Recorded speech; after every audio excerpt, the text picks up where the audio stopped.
2024, Sunday, January the 7th. I am Lights Camera Jackson. Welcome to the show. It is a snowy Sunday here in upstate New York.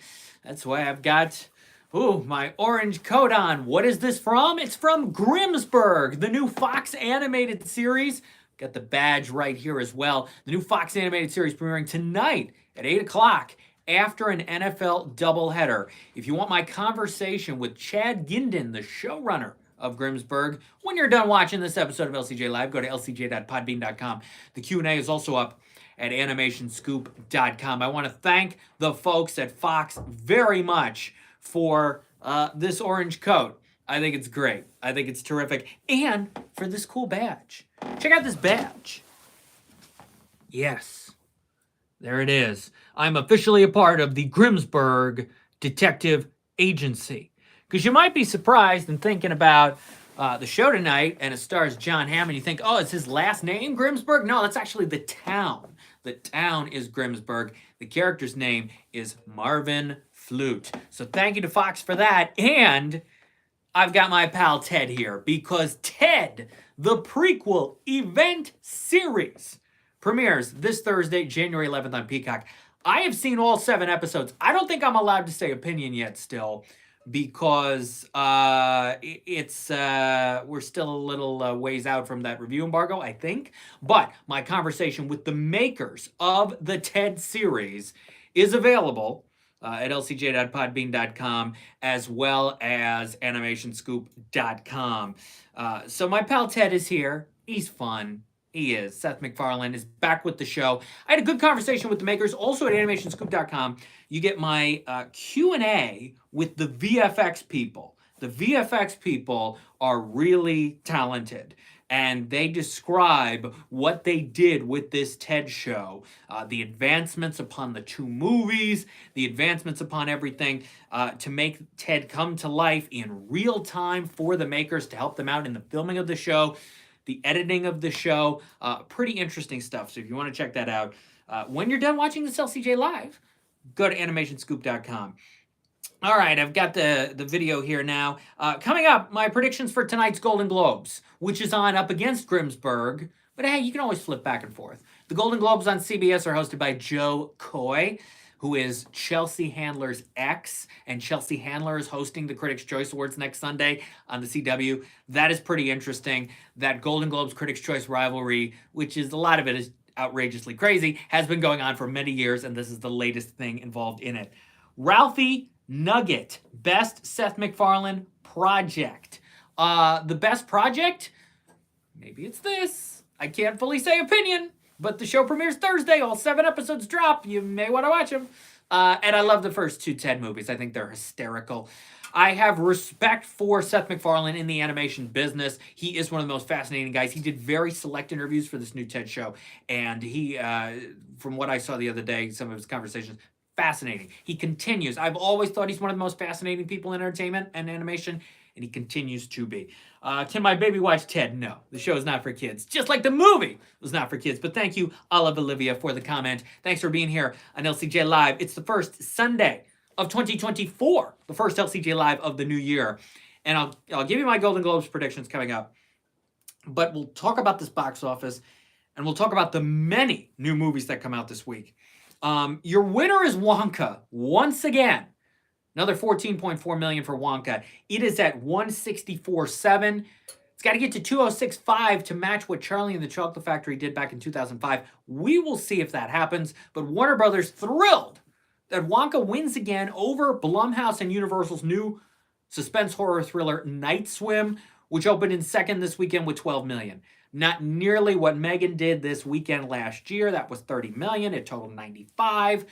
Megan had so much marketing behind it. It had a hook. It had an interesting factor in the doll. Kids went to Megan, even though they probably shouldn't have. And that's why that movie became a semi-phenomenon early this time last year. But Night Swim, even though it's got Kerry Condon, who's an Oscar nominee for Banshees of Inisherin, and Wyatt Russell, who's on the Godzilla show on Apple right now, the Monarch show, Monarch Legacy of Monsters, no huge names. Megan had Allison Williams, but the big draw of Megan was the doll. So that was such a unique, interesting factor. Night swim, not the same kind of intrigue. And that's why it only made 12 million this weekend. But let me say this. I think one of the other reasons why people didn't go to Night Swim is because people went to see Anyone But You. Anyone But You is the surprise of the end of 2023 into early 2024. It had a $6 million start, and since then, made $9 million last weekend, another $9.5 million this weekend. It is up to $43.7 million, and it is going to pass Gran Turismo, which made 44.4, to enter Sony Columbia's top 5 movies of 2023 list. And it's probably very likely going to pass No Hard Feelings, which made 50.4 million. So it will be number 4 on the list. And if it earns more than 60, what's Napoleon up to? Oh, I didn't write down Napoleon. I think it's up to 61.2. It's going to be number 3 for the year for Columbia Pictures, which I don't think the studio saw coming.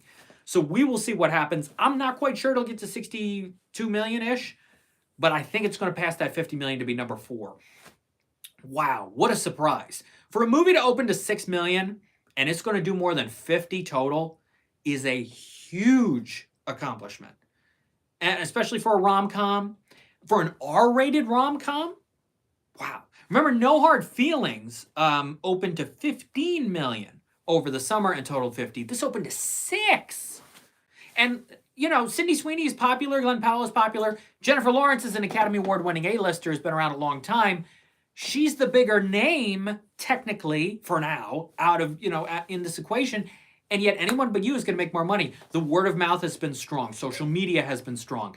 I think it would have made even more money if it was PG-13, but that doesn't matter, I guess, at this point. It's still making money for being rated R. Anyone But You. A film I didn't love. Is it the worst rom-com ever? No, but it makes a lot of silly mistakes with the story and is annoying and doesn't work.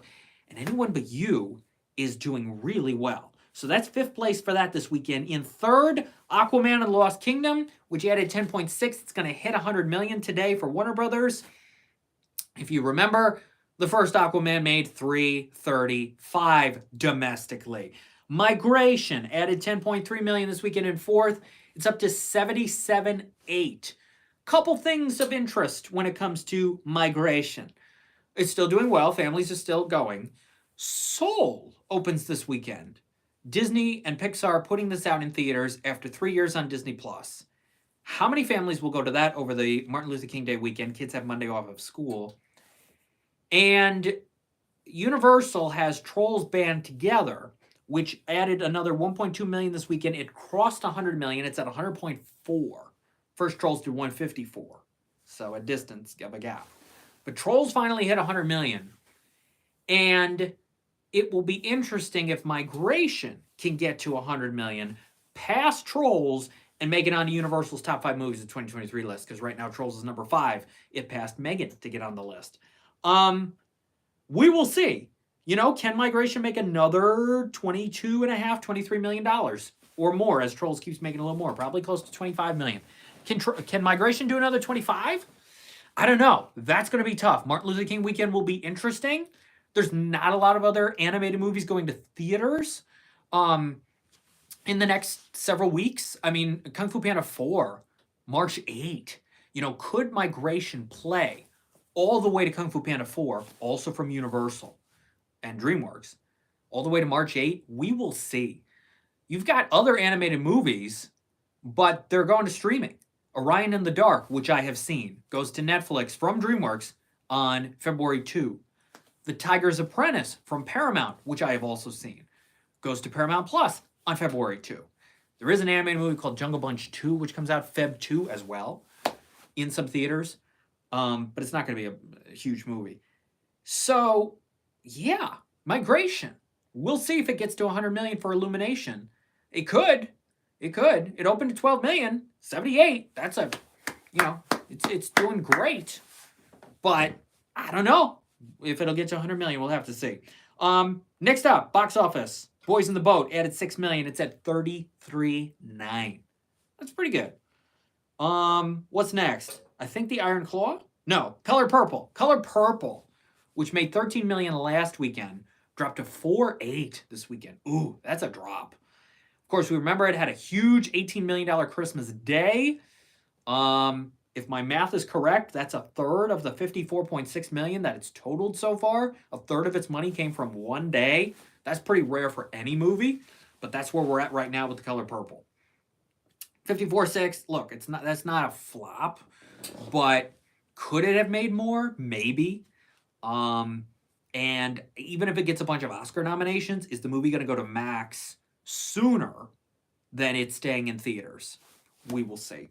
Then the Iron Claw added $4.5 million. It's at 24.3. Some people have it at 24.9. There's a little discrepancy on some of the box office websites about how much money the Iron Claw has made. There's like $500,000, $600,000 that's just kind of hanging there. Some people say yes, some people say no. Regardless, it is now in A24's top 10 movies of all time list. It passed Disaster Artist and Priscilla to get on the list, and it's going to pass The Witch, and there's one or two others. I know it only needs a couple million to pass Moonlight.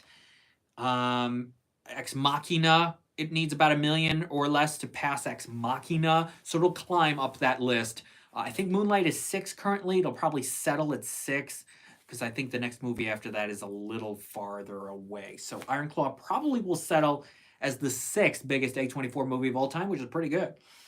Then $2.5 million more for Ferrari, which is at $16 million. As I've mentioned, it's the 3rd biggest neon movie ever, only behind Parasite and I, Tonya.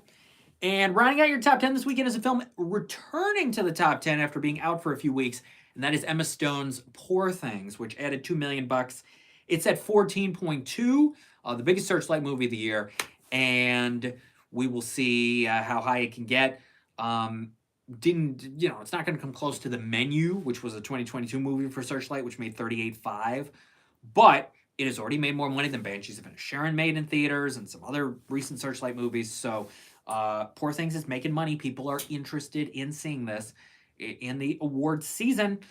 Who will win tonight at the Golden Globes? My predictions in just a minute. Also this weekend, right behind Poor Things, Hunger Games added 1.8. It's at 163.8. At this point, I'm going to say yes to it passing Knives Out 165 to keep climbing up that Lionsgate all-time top 10 list. Wow. Boy and the Heron added 1.7. It is just shy of $40 million domestically. Godzilla -1, we think added $1.5 million. It's going to come close to $50 million. It's going to pass $50 million, I think, probably by Friday, if not sooner, which is an amazing accomplishment for Godzilla -1 and for a movie that opened to $11 million to total $50. That's very good. I want to mention 2 movies on Netflix that I think are good. One is Good Grief, the new Dan Levy movie. He's great in this. It's a drama, a little bit of humor, but the drama works. If you're a fan of his from Schitt's Creek, watch Good Grief. Also, J.A. Bayona's Society of the Snow, nominated for foreign language film for Critics' Choice and the Golden Globes, I believe, both. Society of the Snow is one of the best movies of 2023. Watch it now. If you've got 2.5 hours, it is worth it. The experience is incredible. Society of the Snow. New movies this week. A Role Play. It's a comedy on Prime. Haven't seen it yet. I think I'll see it this week, but we will see. I watched a trailer a while back. We'll see. We'll see how it is. I think Amazon's putting a lot of more of a focus on some of their other movies, including The Beekeeper, which is coming to theaters this week from Jason Statham. And American Fiction. American Fiction added $1 million this weekend. It's at $3 million total, and it goes wide this Friday, January 12th. By the way, All of Us Strangers added $425. It's at $866. And Wish added about $700,000. It's at $62.6. Also coming out this week in theaters, The Book of Clarence from Sony. I've seen some commercials for this. We'll see how it is. See how much money it makes. If it's good, word of mouth will be strong. If it's not good, it could open low and fall quickly. Mean Girls. Mean Girls, the new Mean Girls movie, which is definitely going to be number 1 next weekend. I see it over Beekeeper, over Book of Clarence, and certainly over Wonka. The new Mean Girls has a lot of buzz behind it. It is a musical. They're trying to hide it, but it is a musical because it is a spin on the movie and the Broadway show. So that is the new Mean Girls, which I will be seeing soon, and we'll see how it is. 2 movies I've seen. I don't think I can share opinion yet on either. Critics are often embargoed. Maybe things will change this year when it comes to that. Self-Reliance, a comedy on Hulu with Jake Johnson and Anna Kendrick, it debuts Friday, and Kevin Hart's new action movie, Lift, on Netflix. I'll be able to share my thoughts on both of those later this week.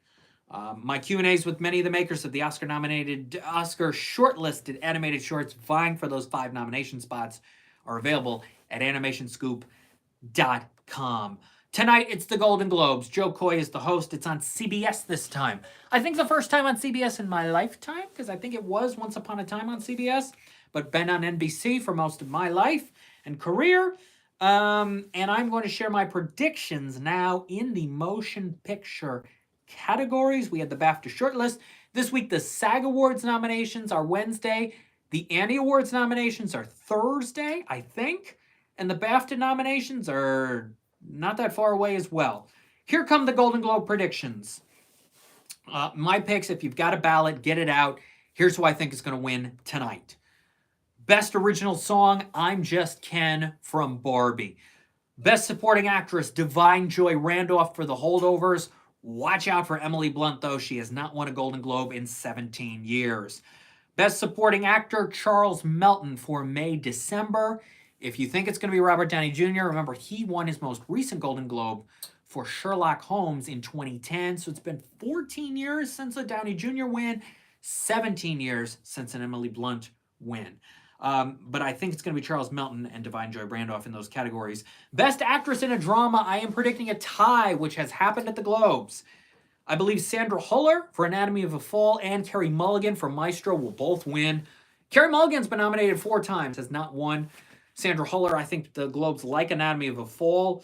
If I had to pick just one of the two, I give it to Sandra Huller. But I think it's going to be close. I think it will be a tie. But I wouldn't be surprised if it's Carey Mulligan. But I do think if I had to pick one of the two, Sandra Huller wins the Golden Globe tonight. Best Actor in a Drama. Could be Cillian Murphy, but I'm going to go with Bradley Cooper for Maestro, who I don't think has ever won a Golden Globe. So this is Bradley Cooper's been nominated a bunch of times. Best Actress in a Comedy or Musical, Emma Stone for Poor Things. She will win her 2nd Golden Globe after La La Land. Best Actor in a Comedy or Musical, Paul Giamatti for The Holdovers. Watch out for Jeffrey Wright for American Fiction, but I do think it goes to Paul Giamatti. Best Motion Picture Comedy or Musical, Barbie, which will also lead the way with 3 wins because I believe Barbie will also win in the screenplay category. Best Score, Robbie Robertson, a posthumous win for Killers of the Flower Moon. The Irishman didn't win any Golden Globes. I think the Hollywood Foreign Press wants to give Scorsese movies something this time, and they will give it to the late Robbie Robertson for the score. Best Director of a Motion Picture will be Christopher Nolan for Oppenheimer, but it could go in any direction. Non-English language film, Anatomy of a Fall. Cinematic and Box Office Achievement, new category, Taylor Swift will finally win a Golden Globe. After 4 nominations in the original song category, she will win for this new category. Best Animated Feature, you could flip a coin for Spider-Verse and Boy and the Heron, and I'm going to pick the Boy and the Heron because they gave it to the first Spider-Verse, and they did not honor The Wind Rises, I don't think, because it went to foreign language film 10 years ago, not animated, if I remember correctly. So they didn't honor Miyazaki last time, so I think they will honor him this time. And your winner for Motion Picture Drama will be Oppenheimer. So Barbie will lead with 3 wins, but multiple wins tonight for Oppenheimer, Anatomy of a Fall, The Holdovers, and possibly Maestro. Single wins for The Boy and the Heron, Taylor Swift The Eras Tour, Killers of the Flower Moon, May December, Poor Things, and possibly Anatomy of a Fall, depending on where that goes. So those are my predictions for tonight's Golden Globes. Hope you do well with your ballot if you've got it. I hope I do well with my picks. And when we're back here next Sunday at 12 p.m. Eastern for LCJ Live, it's Critics' Choice Day. We'll predict the winners of the Critics' Choice Awards, which I voted for on Friday. Opening day of the submissions for the winners, I put them in. They are locked in, my votes for the Critics' Choice Awards. We'll talk about that. We'll talk about the award season nominations that are coming this week. We'll see how Mean Girls does at the box office along with the other movies, and we'll preview some of the movies for the 19th. And we'll preview the Primetime Emmy Awards as well, which is a week from tomorrow. Awards season in full swing. Your go-to source, it's me. It's LCJ and LCJ Live. Subscribe to the YouTube channel. That's youtube.com/lightscamerajackson. Twitter at LCJ Reviews. Instagram at LightsCamJackson. Thank you, Joey, as well. A little salute there on the comments here. Thank you. Instagram at LightsCamJackson. The website is lights-camera-jackson.com. Be safe, be well. If you've got snow like me here in the Northeast, enjoy it today. Stay safe, stay healthy, be well. Enjoy the Golden Globes tonight. And I'll see you next Sunday for LCJ Live. Bye-bye.